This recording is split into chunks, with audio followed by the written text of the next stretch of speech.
when we got to the Iran-Afghan border, Iran, I was traveling by that time with a French-Canadian couple and this French kid from France, who obviously was probably a doper, but, I didn't know to recognize that at the time.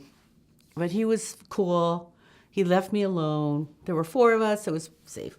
So we get to the Iran-Afghan border, and we go through Irani's custom stuff.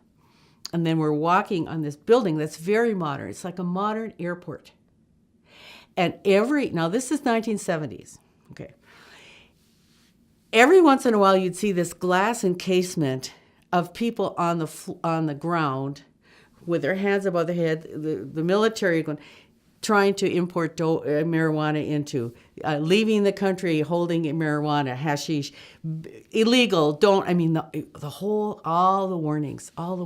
And I didn't think anything of it, because I figured none of us would be stupid enough.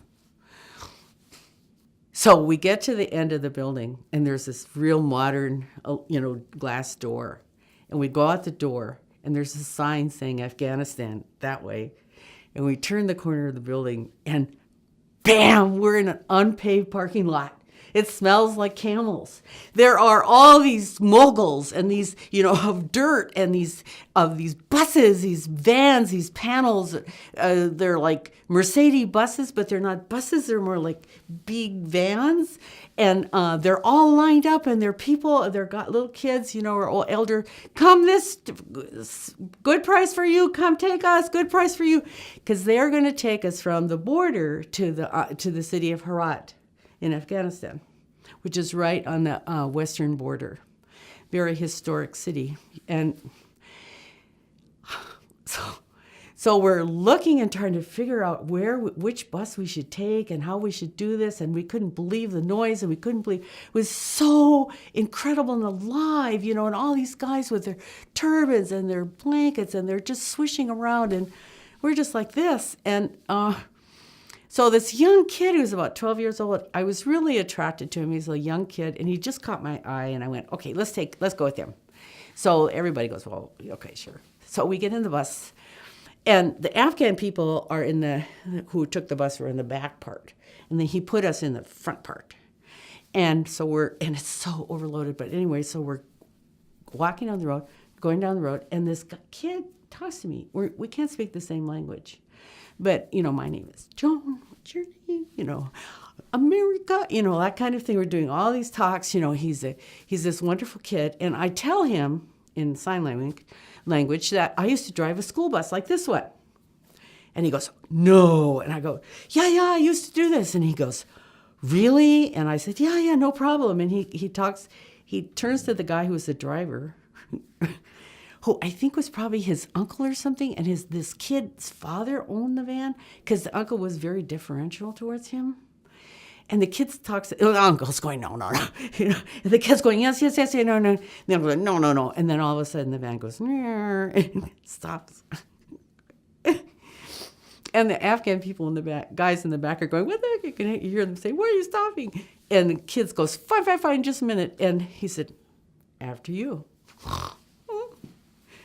So, okay, so the uncle gets out, and I get in the driver's seat, and it's automatic. It's pretty easy, but it's so overloaded.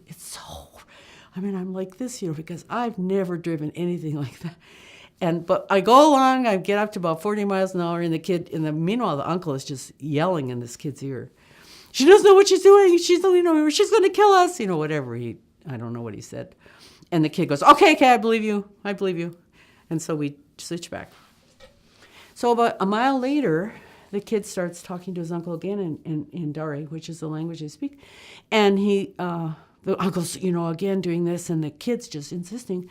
And so the uncle goes, you could just see him saying, what am I going to do?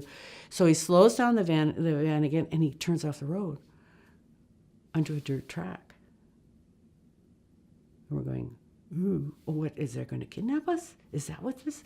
And the Afghan guys in the back are yelling, and where are you going? You could tell. Kid goes, no, don't worry.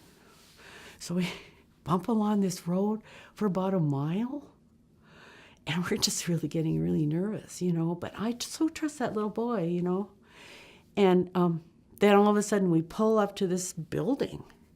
And he says, wait here. And he runs in. He comes out a couple of minutes later, said, okay, come in. And so we go inside.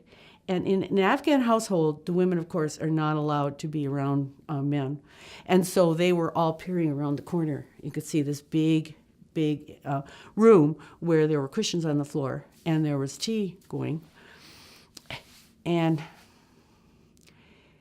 I tell you, the kid, he sort of talked to me and he said, okay, I would like you to sit here. And so I sat down, and then everybody else sat around me. And the kid sort of formally gave me my tea, and he said, well, I'm going to cry, He said, welcome to Afghanistan.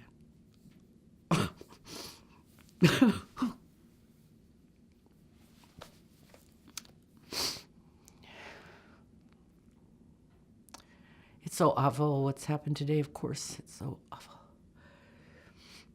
It was a very free country. And the reason that I even considered going to Afghanistan